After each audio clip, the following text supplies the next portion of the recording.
చెప్పింది కాంగ్రెస్ పార్టీ? రైతులకు అనేక వరాలు కురిపించారు. 100 రోజుల్లో అమలు చేస్తామన్నారు.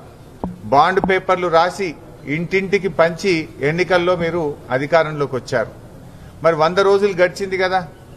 నిన్న ఉత్తమ్ కుమార్ రెడ్డి గారు ఆయన సావు కబురు సల్లగా చెప్పినట్టు ఎలక్షన్ కోడ్ ఉందని చెప్తున్నాడు. ఎలక్షన్ కోడ్ వస్తుందని నీకు తెలియదు ఉత్తమ్ కుమార్ రెడ్డి గారు? అయినా ఎలక్షన్ కోడ్ ఎప్పుడు వచ్చింది? నీ ప్రభుత్వానికి 100 రోజులు నిండిన తర్వాతే ఎలక్షన్ కోడ్ వచ్చింది. నీకు నీ 100 రోజుల్లో అమలు చేయడానికి ఎలక్షన్ కోడ్ ఎక్కడ అడ్డంకి రాలేదు. అంటే మీరు రైతుల్ని మోసం చేసిండ్రు. రైతుల్ని ఇలా దగా చేసింది కాంగ్రెస్ పార్టీ. 100 రోజులు ఎలక్షన్ కోడ్ రాలే. 100 రోజులు ఎందుకు అమలు చేయలేదు? మీరు ఆ రోజు ఏం చెప్పినారు?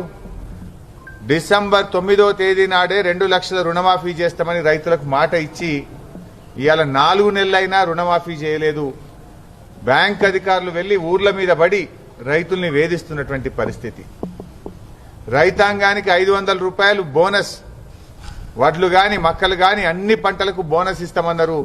ఇప్పుడు యాసంగి వడ్లకు మక్కలకు వెంటనే బోనస్ ఇచ్చి కొనాలని చెప్పి మేము కాంగ్రెస్ పార్టీని ఈ ప్రభుత్వాన్ని డిమాండ్ చేస్తా ఉన్నాం.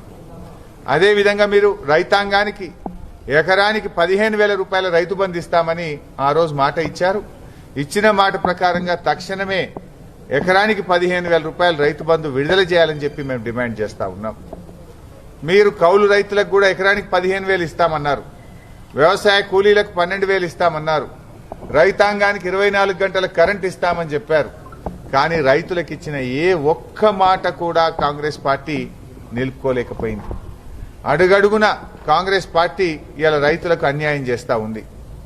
కొత్త పథకాల మాట దేవుడెరుగు గాని ఉన్న పథకాలను కూడా ఉడవీకే విధంగా ఇలా కాంగ్రెస్ ప్రభుత్వ తీరున్నది.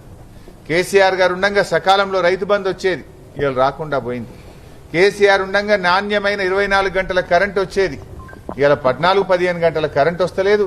కాలిపోయే మోటార్లు, పేలిపోయే ట్రాన్స్ఫార్మర్లు, రైతుల మీద తీవ్రమైనటువంటి ఆర్థిక భారం పడతా ఉంది. అందువల్ల మేము ప్రభుత్వాన్ని డిమాండ్ చేస్తున్నాం, ఈ ఎండిపోయిన పంటలకు తక్షణమే 25,000 రూపాయల డబ్బు విడుదల చేయాలని, యాసంగి వడ్లకు మక్కలకు 500 రూపాయల బోనస్ ఇచ్చి కొనాలని, 15,000 రైతు బంధు వెంటనే విడుదల చేయాలని, కౌలు రైతులకు 15,000 ఎకరానికి అందించాలని, వ్యవసాయ కూలీలకు 12,000 ఇవ్వాలని. ఇవేవి మా గొంతెమ్మ కోరికలు కావు. ఎన్నికల ముందు మీరు ఊరూరు తిరిగి చెప్పినటువంటివే, మీ మేనిఫెస్టోలో పెట్టినటువంటివే, 100 రోజుల్లో అమలు చేస్తామని బాండ్ పేపర్ల మీద రాసిచ్చినటువంటివే. ఇచ్చిన మాటకు కట్టుబడాలని చెప్పి మేము ఈరోజు కాంగ్రెస్ ప్రభుత్వాన్ని డిమాండ్ చేస్తా ఉన్నాం.